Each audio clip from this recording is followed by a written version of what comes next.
Siploya raya tanda kiamat, Nabi Muhammad nana sabda oban trawate karab kiamat, Nabi alamat siplo tanda yang kefon Nabi harta rata jenang grong kaim tergempa. Tanda kedua menanasyid bago rata jedasago di raya yang tanda hai wari kaum kededum tutong dusun ngan kunta.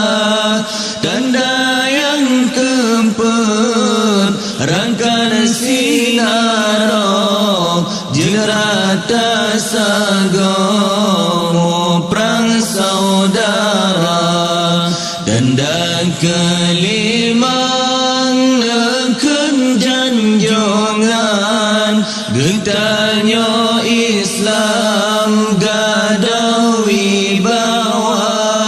Yang keenam tanda wahai sahabat dilegasin jino kakaya, jino kakaya harta ledan rumah tingkat jabatan kana.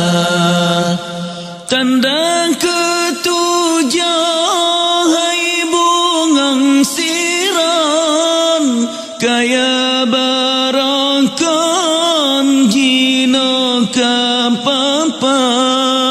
Tanda ke-8 nekele Nabi orang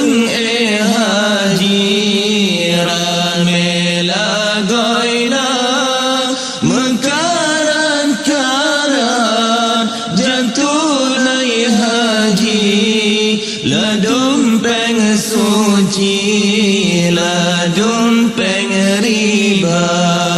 Tanda si goreng lepa gadaragam inangan agam hana lebeda inang soluwe agam panjang seputar Tuhan muda. Tanda kesimpulan Nabi riwayat rakyat melarat dusun ngan kunta, rakyat Bankameng ikan lam urang pemimpin nanggrojo singa. Rakyat Bankameng ikan lam urang pemimpin nangro jua balsinga.